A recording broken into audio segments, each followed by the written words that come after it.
Dan terjadi lagi. Intoleransi di bagian barat Indonesia ini emang udah nggak ada obat. Jumat kemarin, siswa-siswi Kristen dari Jakarta sedang melakukan kegiatan retret.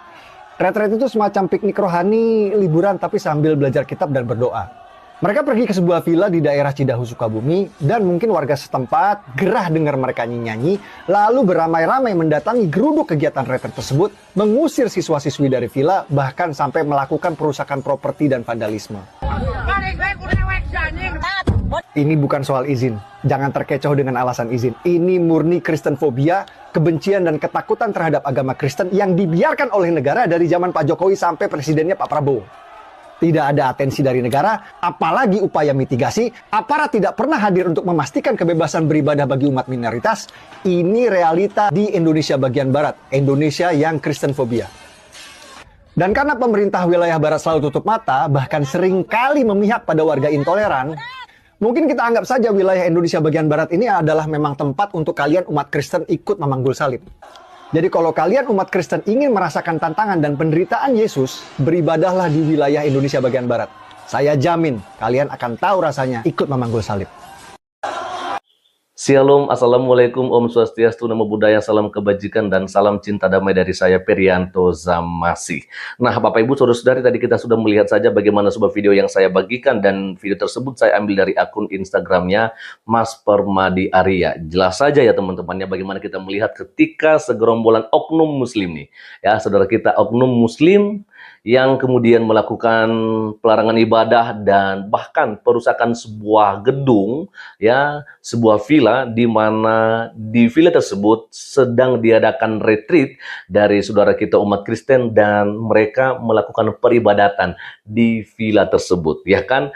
Nah, dan akhirnya mereka mendapatkan gangguan dari mereka-mereka yang selalu menyerukan bahwa agama kami adalah agama cinta damai, tetapi perbuatan mereka adalah selalu membuat kerusuhan. Inilah yang membuat kita bertanya-tanya, kenapa bisa terjadi seperti itu, dan lagi-lagi ini di Jawa Barat. Nah, saudara-saudara, sebelum kita memberikan banyak komentar tentang apa yang terjadi, maka saya mengajak kita untuk melihat sebuah kabar berita yang saya lansir dari situs berita sukabumi.id dengan sebuah judul berita, warga Cidahu geruduk rumah yang dijadikan tempat peribadatan. Ya, Triha Rumadono mengatakan itu rumah tinggal, bukan gereja.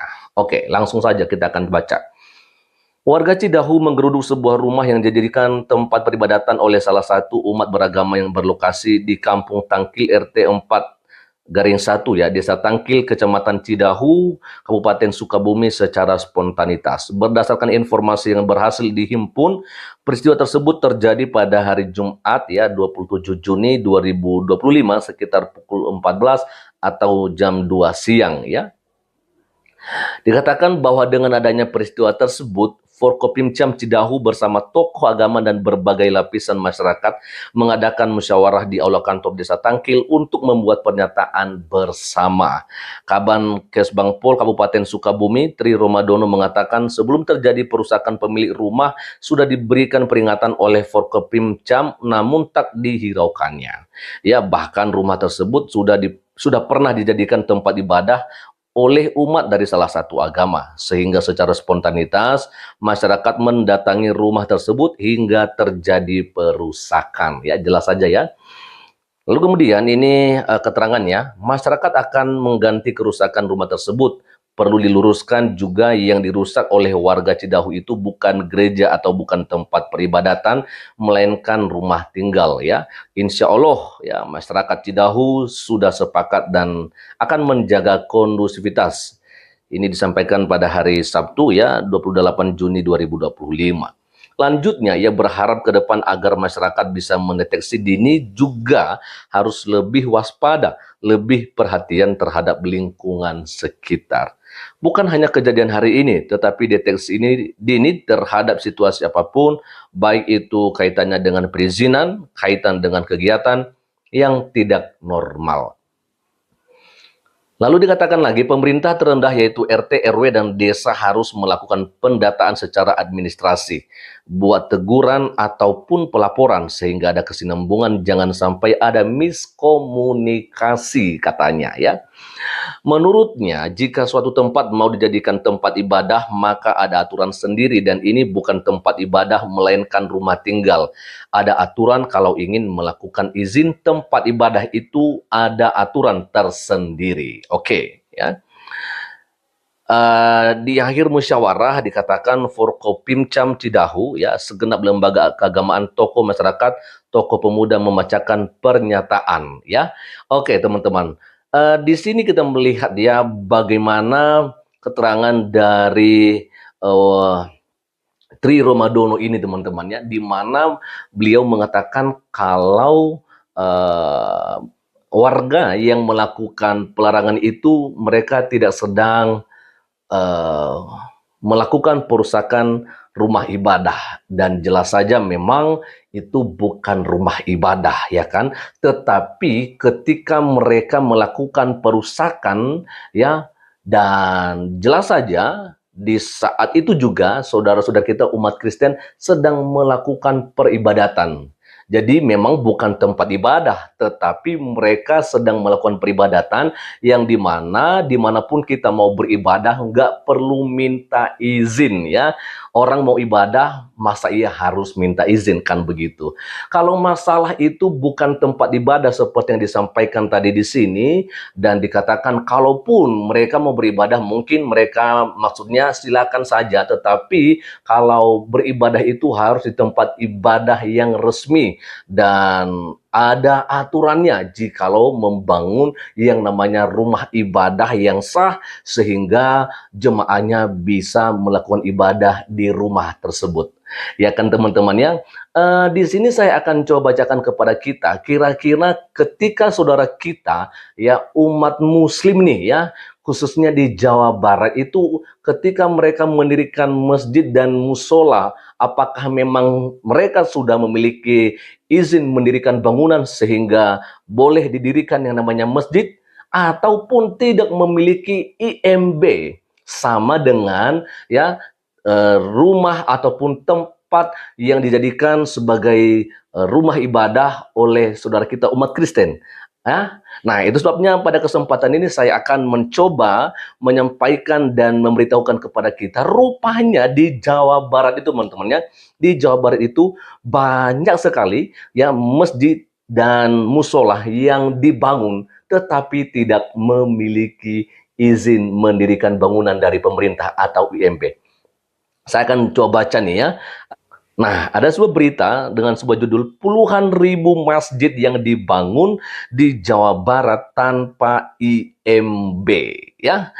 Saya akan baca. Puluhan ribu masjid yang dibangun di Provinsi Jawa Barat tanpa izin mendirikan bangunan atau IMB. Demikian Kepala Dewan Masjid Indonesia Cabang Jawa Barat Zulkarnain di Bandung pada hari Selasa ya. Dikatakan nih, Zulkarnain menjelaskan bahwa sekitar 62% dari sekitar 162 ribu masjid dan musola di provinsi itu, maksudnya di Provinsi Jawa Barat, itu tidak memiliki sertifikat tanah. Bagaimana bisa memiliki IMB kalau tanah tersebut saja belum bersertifikat, ya kan? Jadi harus ada sertifikat dulu, ya baru bisa akan diterbitkan yang namanya IMB. Tapi terbukti di sini dikatakan 62% dari angka 162 ribu. Yang mungkin di angka sekitar 90 sampai 100 ribu, rupanya teman-teman ya, masjid dan musola yang ada di Jawa Barat tidak memiliki IMB-nya. Nah, yang jadi pertanyaannya, kenapa ya kan ya masjid-masjid dan musola-musola yang tidak memiliki IMB tersebut juga tidak diambil data administrasinya oleh pemerintah dan kemudian ditegur nggak boleh melakukan peribadatan di masjid dan musola yang tidak memiliki IMB tersebut? Nah, jadi di sini kita tahu jelas ya sesuai dengan apa yang disampaikan oleh Mas Permadi Arya, ini bukan soal izin sebenarnya, tetapi ini adalah soal Kristen fobia, di mana saudara-saudara kita oknum muslim, tapi sebenarnya bukan oknum lagi nih ya, bukan lagi oknum, ini sudah banyak sekali, tetapi ini malah massal gitu teman-teman ya. yang kemudian sebagai seorang muslim yang katanya mengklaim diri sebagai agamanya yang agama cinta damai, tetapi mereka melakukan pelarangan ibadah terhadap saudara-saudara yang berbeda agama dengan mereka. Jelas ini Kristenfobia, bukan masalah izin mendirikan bangunan. Nah, itu dia Bapak Ibu Saudara-saudari, bagaimana tadi kita sudah mendengarkan bersama bagaimana berita atau bagaimana kabar tentang terjadinya kembali pelarangan ibadah umat Kristen oleh mereka yang beragama Islam. Tidak semua ya, tapi banyak. Oke, selamat pagi menjelang siang. Tuhan Yesus memberkati kita semua. Shalom. Assalamualaikum. Om Swastiastu, Namo Buddhaya, salam kebajikan dan salam cinta damai dari saya, Perianto Zamasi.